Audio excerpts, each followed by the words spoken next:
last days, many shall be deceived. There are so many Christians that are deceived right now. How are they deceived? They are deceived by false prophets. The Bible says in the last days, many shall rise. And they shall rise with false doctrines. They shall come with signs and wonders. And they shall sway away Christians. And many Christians have been swayed away because they are looking for signs. When Jesus came, and the people said, Jesus, if you want us to believe that you are the Messiah, show us a sign. And Jesus told them, sign I will never give to you, because only wicked people and adulterous generations seek after sign. A true child of God doesn't seek after sign. What does he seek? He seeks to know God and the power of his might. A true child of God and a child Christ follower seek to be increased in knowledge of God. He seeks to take the Bible and study. He seeks to listen to teaching, not science. Because science, temporary. But if you're not built by the word, you will be swayed away. And that's why many have been swayed away. So we're going to pray. Because they are good people, but because they've been deceived, we're going to pray that God will have mercy upon them. The Bible says in Timothy, it says, pray for those that has fallen into captive by the will of Satan, that peradventure God will deliver them. These people, they have fallen into the trap of the enemy. And so we're going to pray that God will deliver them from these shackles of enemy. God will expose those fake and false prophets. Expose them so that God's people will know the truth. Jesus says you will know the truth, and the truth shall set you free. That the truth of Christ in the gospel will set people free. It doesn't matter where they are right now. It doesn't matter the trap that they've been trapped in. It doesn't matter the pit that they're falling in. That God will bring them out from that pit in the name of Jesus Christ. There will be deliverance over their life. That they will begin to recover their senses. They will begin to come out from those wrong doctrines. They will begin to come out from those signs and those wonders. And they will begin to come out and begin to follow God. I want us to begin to pray as a church right now. It doesn't matter. Just begin to pray. He said every area where the people have been deceived, where Christians have been deceived by false doctrine, they've been deceived by false prophets, they've been deceived by signs. Father, we bring them out in the name of Jesus Christ. We bring our fellow brothers and sisters out from the pit of the enemy, from the pit of hell. We bring them out from those places where they are right now. We deliver them out from the arms of the enemy. You said, Lord God, we should be patient of those whom the devil has carried by his will, and that peradventure you will deliver them. Father, deliver them from those pits in the name of Jesus Christ. Deliver them from those hands of those fake prophets. Deliver them from the hands of those fake prophetess. Deliver them from the hands of those fake gatherings. Those people who have called themselves men and women of God, but they know they are not true from God. They know they are not called by God. They know they just want to deceive the people. They just want to have fame. They just want to have money. They just want to make name. Lord, deliver your people, Lord. Deliver them, Lord. Deliver them. We begin to stretch forth our hands right now. We declare as a church, Lord. We declare as a church. You say, where two shall come together in agreement, they shall ask anything in my name, it shall be done unto their Father who is in heaven. Father, we ask that you deliver your people from the east, west, north, and south. Deliver your people, Lord. You are the same God of yesterday, today, and forever. You delivered Israel from the hands of the wicked Egyptians. You deliver them, Lord, from the hands of the enemy. You deliver them, Lord. You deliver them, Lord. You deliver them, Lord. Deliver them, Father, Lord. Deliver them, Lord, in the name of Jesus Christ. Thank you, Father, Lord. Thank you, Father, Lord.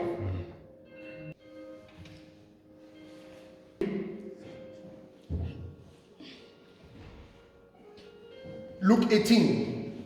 You go home. Luke chapter 18. You know the story, the parable of a prayer. This was a parable, Luke chapter 18. It's a very important parable and a very it's constrained, and you have to read it. Every parable you see in the Bible, you have to have interpretation for the parables.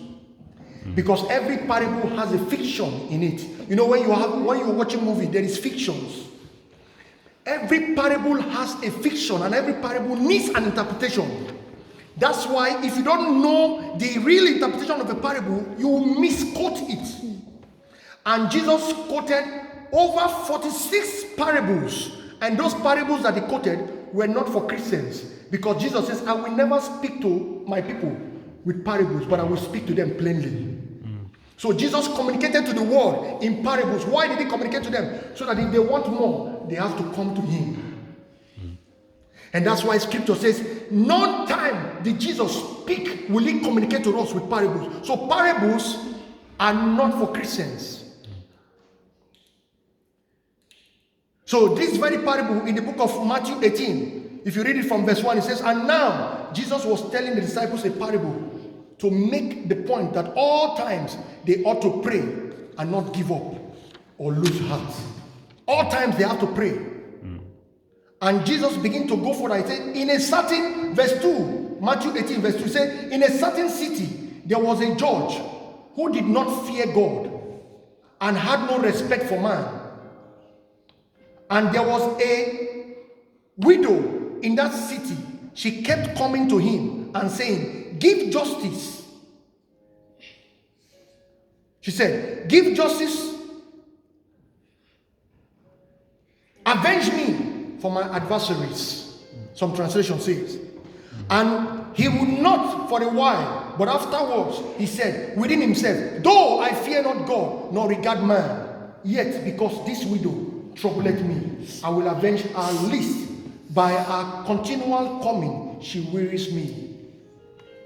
Verse 6 says, and the Lord said, hear what the unjust judge said. Verse 7, and shall not God avenge his own elect, which cry day and night unto him, though he bears long with them? I tell you that he will avenge them speedily. Nevertheless, when the Son of Man comes, shall he find faith on earth? So this widow, we know that this parable, through the knowledge of God, we know that this parable, the judge, many people have used this parable as prayer, and many people have used this judge as God. This is not God, because God is not unjust. The Bible said this judge is unjust. And we know that that widow is not even a Christian, because God has not declared Christians as widow. So this was a parable. And this parable has nothing to do with prayer. He says, if Jesus comes back on earth, will he find people with faith? It's about justification. What Jesus has done for you, can you believe that he has already done the job for you? And can you walk that life and proclaim it and live it? That he has already given you victory. That he has already done everything that he needs to do. All you need to do is to walk, have a relationship with him. He says, if Jesus comes back, will he find people with faith? Because a lot of people have taken their faith away from Jesus Christ. They have put their faith in different things. So, as a church, we are going to leave this place having our faith in Jesus Christ. Trusting God, trusting the cross, trusting what Jesus did on the cross. That he said, it is finished. Trusting that Jesus is able to protect you, protect your family, protect everything that you have. He says, I will give my angels to take charge over you. So when you wake up in the morning, say, Father, thank you, because as I'm going out, I know you are watching over me, and you will be with me, and you will not forsake me. In the name of Jesus. That's the scripture. That's the scripture. Don't go out with fear, because it says he has not given you the spirit of fear, but the spirit of love, boldness, and a sound mind. Jesus says, I will send the comforter to you. Do you know what is a comforter? A comforter is not just someone who stands beside you. The word comforter means parakletos. It's someone who counsels you. He's not just standing there, but he's also counseling you to do what is right. Hallelujah. I will send parakletos in the Greek word. I will send a comforter. He will be with you and will counsel you and will help you and will tell you what to do and will tell you what not to do. Hallelujah. Amen. So will you lift up your hand right now and say, Father, thank you for your comforter. Thank you. Thank you for the comforter over my life. Thank you because you will tell me what to do and what not to do.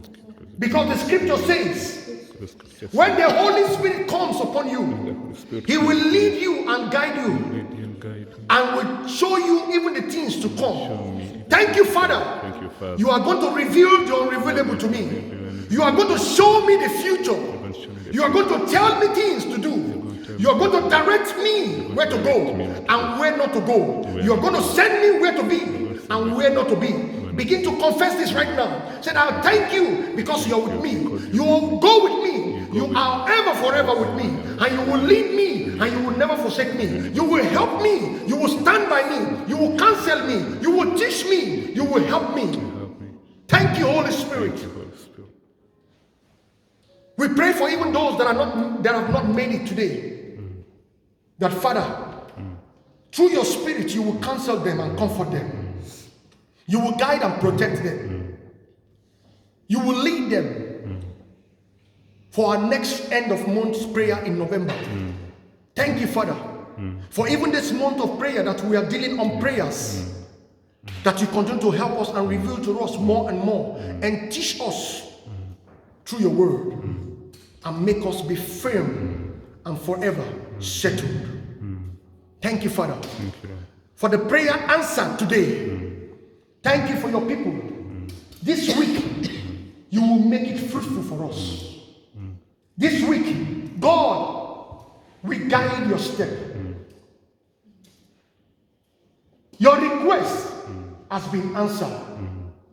Even those things that you desire, God says, do not worry of what you're going to eat, what you're going to wear, or where you sleep.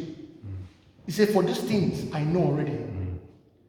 The worldly people think about these things, but you are not so. If I can take care of the birds in the air, I'm able to take care of you. Seek first my kingdom and its righteousness, and all these things shall be added unto you.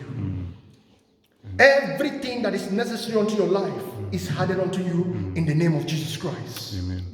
Father, we thank you for hiding these sins over us and for giving us a desire to seek you and to be increased in the knowledge of your word. In Jesus' name, amen. We pray for our children right now. We pray for protection. We pray that they will have good sleep. We pray that you will influence their sleep day by day. We pray that even as they go to school, Lord, no weapon formed against them shall prosper.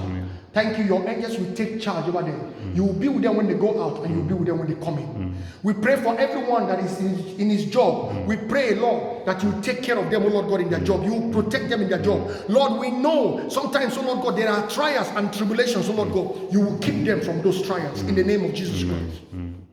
We pray for every tongue that rise up against your people in their job place, wherever they are. Those tongues, we condemn those tongues right now in the name of Jesus Christ. You said, if you be for us, no one can be against us. Thank you for preparing the table before us in the presence of our enemy, for anointing our head with oil, and you make our cups run over. Thank you for surely goodness and your mercies follow us all the days of our life, and we shall dwell in your house forever and ever. Amen. Thank you for today. God bless you.